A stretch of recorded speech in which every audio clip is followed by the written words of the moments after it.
Muy bien, continuamos en Laburante, nos metemos en el segundo bloque. Este también es un noticiero intenso, vaya si lo es intenso. En una hora condensamos un montón de información de todo el ámbito productivo, gremial, sindical. Estamos con un trabajador de la salud, es médico en el Hospital Rossi, es Manuel de Batista. ¿Cómo te va, Manuel? Buenas tardes, gracias por venir. Bueno, gracias a ustedes por invitarnos. Bueno, contanos un poco cuál es la situación de los hospitales públicos en nuestra ciudad, en particular en el hospital en el que trabajás, que es el Rossi. Bueno, hay un tema que es general, que lo vivimos, me parece, todos los trabajadores, en particular los del ámbito público, que tiene que ver con lo que planteaban un poco en el bloque anterior, que es el tema salarial, ¿no? Nosotros como trabajadores del Estado veníamos de cerrar previo a las PASO un acuerdo paritario pensando en una inflación del 30 y pico % proyectada para este año. Y bueno, vino el bombazo político después de las PASO con todo lo que significó en la devaluación, que hoy, digamos, el principal reclamo que viene en relación a lo salarial tiene que ver o con que se aplique la cláusula de revisión, la cláusula gatillo que había planteado en su momento el acuerdo paritario, o que de manera inmediata se abre una nueva paritaria en términos de las leyes estatales, que en particular la de salud, de la 10471 se llama a nivel provincial, porque la realidad es que, digamos, hemos quedado muy por debajo de lo que está proyectándose hoy la inflación. Estamos hablando de que va a haber el 4 ahora, el 6 el mes que viene, y sí, más de un 50%. Ese es un tema, pero fue particularmente acuciante después de la devaluación el tema de insumos en los hospitales. Un tema que ustedes imagínense que me animaría a decir entre el 90, el 80% de los insumos hospitalarios son insumos importados. Sí, claro. Por lo tanto, todas las compras tuvieron que darse de baja, las que estaban en trámite. En general, las licitaciones de los hospitales, por ejemplo en el Rossi, se hacen semestrales, se llaman. O sea, vos pedís para los próximos 6 meses. Las que todavía no habían salido tuvieron que darse de baja instantáneamente para reformularse, porque si no, al precio al que se iba a cotizar, nadie te iba a entregar el producto. Era ridículo, no se presentaba absolutamente nadie. Exactamente. Claro. Y esto empezó a verse en toda la provincia de Buenos Aires. De hecho, bueno, desde SICOP lanzamos una especie de relevamiento de todos los hospitales de la provincia, algunos con mucho más, también dependiendo de cómo actuaron los directivos hospitalarios en cada hospital, con muchas más necesidades o mucho más faltantes de algunos insumos clave. Ustedes piensen que un hospital sin insumos prácticamente no puede andar.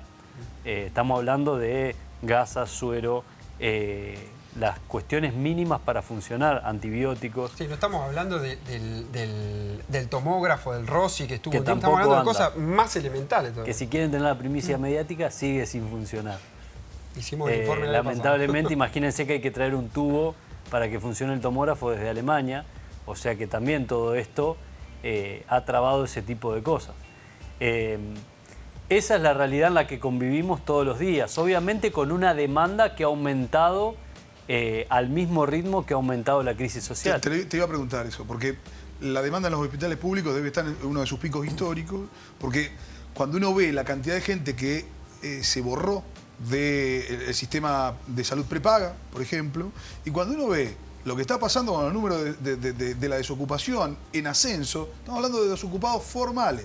Es decir, que tenían a través de su salario también alguna cobertura de salud mutual. Eso, el que pierde el trabajo o el que se borra de la prepaga, muchas veces asiste al hospital público. Sí o sí, porque además la gente que antes por ahí decía, bueno, tengo un pesito de más y me voy aunque tenga que pagar particular en una clínica, en un sanatorio, hoy es imposible que haga eso.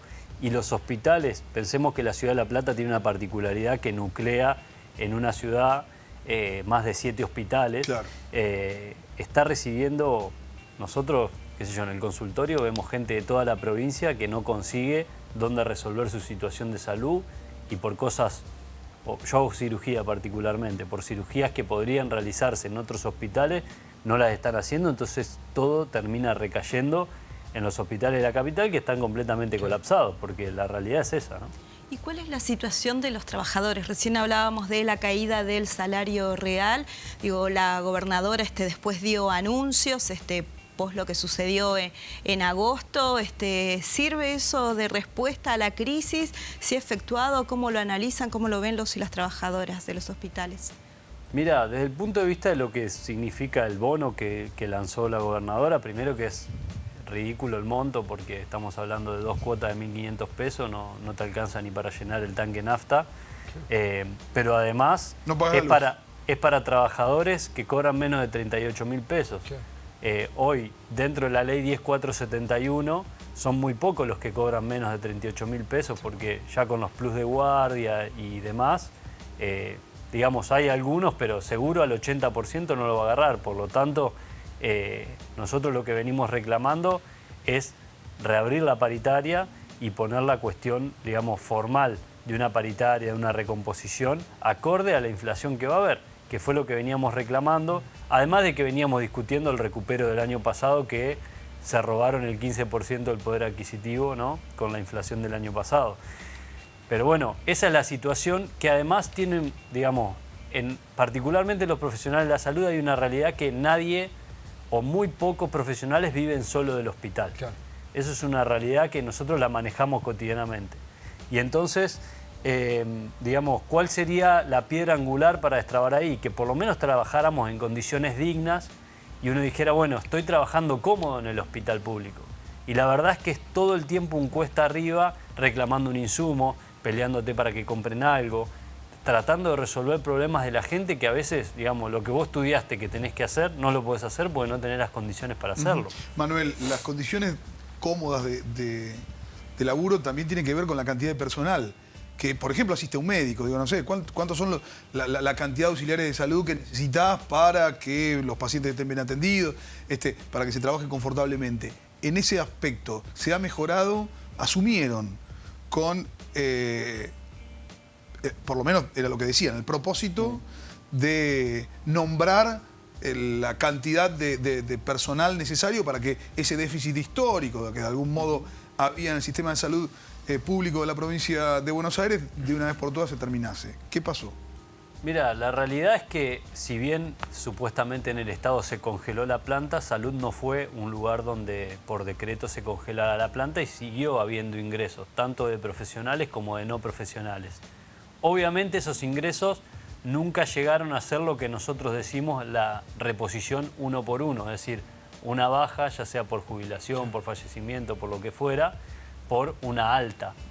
Eso nunca se ha respetado a nivel provincial y obviamente eso genera dos cosas. Por un lado, un desfinanciamiento de lo que es el IPS, el Instituto de Previsión, porque después hablan de que se va a desfinanciar y demás, pero digamos, si vos incorporás, por ejemplo, monotributistas y no los incorporás como planta, eso no va a aportar. Y por otro lado, ha generado que algunos servicios en determinados hospitales tengan en su momento, por ejemplo, que pensar en cerrar. Además, vos al no generar determinadas condiciones, hay especialidades que empiezan como a extinguirse, ¿no? Después es algo para analizar más profundamente, porque esas especialidades ya no las eligen los profesionales para hacer, pero digamos, tampoco generás ningún estímulo nuevo para que, digo, son especialidades que se conoce por todos lados, pero hoy las residencias por ejemplo, de terapia intensiva es algo que muy poca gente se anota para hacer. ¿Por qué pasa eso? Bueno, eso sería un fenómeno que habría que estudiarlo más sociológicamente, me parece a mí. Obviamente que al no ser una especialidad que termine siendo atractiva ni desde lo económico, claro, uno está lidiando todo el día con la muerte, con pacientes que están al límite entre la vida y la muerte, obviamente son especialidades que a veces van, digamos, siendo menos atractivas para aquel que tiene que decidir formarse, ¿no? ¿Qué expectativas tienen? Bueno, hay un resultado electoral que parece irreversible a nivel nacional y sobre todo también a nivel provincial. ¿Qué expectativas tienen para el futuro inmediato? Estamos hablando de después del 10 de diciembre de 2019.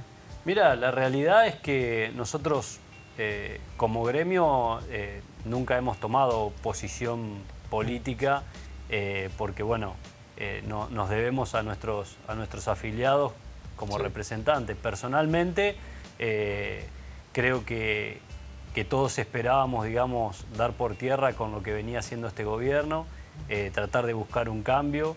entiendo que el Frente de Todos ha expresado la mayor pluralidad en ese sentido y estamos esperanzados de que al menos sea un gobierno que permita, digamos, una apertura del diálogo, poder sentarse en una mesa que inclusive, digo, podrá ser de campaña o no, pero ya se están realizando ciertas discusiones alrededor de temas de salud, de temas importantes, cosa que con este gobierno fue muy difícil. Por ejemplo, ¿cuáles? Y, por ejemplo, a nivel local se está discutiendo qué va a pasar con la sala de atención, todo el tema de la desnutrición que apareció muy fuerte con la ley de emergencia alimentaria ahora, cómo tener, digamos, alguna respuesta fuerte en ese sentido, todo lo que son las respuestas, ya sea de la violencia hacia las mujeres, de los temas de aborto. Vamos, hay muchos temas para trabajar en lo local, en lo provincial, obviamente. Venimos del presupuesto más bajo en los últimos años en la provincia de Buenos Aires. Está claro que tiene que haber una voluntad política para cambiar eso. Bien. Al respecto, Manuel, porque estamos en un escenario, además del presupuesto bajo, del recorte presupuestario, de la menor inversión en mucho tiempo, en términos de reparto de torta presupuestaria en el área de salud, algunas cosas que suenan muy extrañas. Por ejemplo, este gobierno va a terminar con un calendario de vacunación menor al que tenía cuando ingresó, y eso es algo que no es muy habitual. ¿Hay preocupación entre los profesionales al respecto? ¿Es una tendencia que tiene características mundiales? ¿Es una recomendación de la Organización Mundial de la Salud o es absolutamente sui generis por un gobierno ajustador? Sí, te agregaría que además de un calendario menos, tenemos un ministerio menos, que no es recomendable para nada por la Organización Mundial de la Salud ni la Organización Panamericana. De hecho, somos de los pocos países que no contamos ya con un Ministerio de Salud. Por lo tanto, si bien uno podría decir si es simbólico o no es simbólico tenerlo, lo que está claro es que esto es como, digamos, quedarte sin el comando mayor a la hora de mandar este tipo de políticas. Por ejemplo, calendario de vacunación es una política nacional que obviamente tiene que pasar por la planificación, por el diagnóstico y demás, a través de un ministerio. O sea, es impensado trabajar en incorporar vacunas y demás sin poder lograr un impacto nacional de lo que uno está buscando. Y obviamente la preocupación, si bien no es una preocupación, es difícil ver el beneficio de la vacuna de manera directa, ¿no? Porque incluso ha aparecido hasta mucho debate alrededor de si hay que vacunar, no hay que vacunar. Bueno, un debate que es bastante estéril, pero que está en una parte de la sociedad. Lo que está claro es que cuando uno habla, digamos, de la población en general, los beneficios de las vacunaciones son digamos, amplísimos. Claro. Y sacar ese tipo de derechos en un país como la Argentina, que es un país que en ese tipo de cuestiones es muy de avanzada, reconocido mundialmente como de avanzada, con un calendario muy completo, la verdad que habla de algo bastante retrógrado, ¿no? Para la salud. Manuel, ¿sos egresado de la Universidad de La Plata? De la Universidad de La Plata. ¿Cómo juzgás el cambio importante que ha habido en la conducción de esa facultad, de la Facultad de Ciencias Médicas?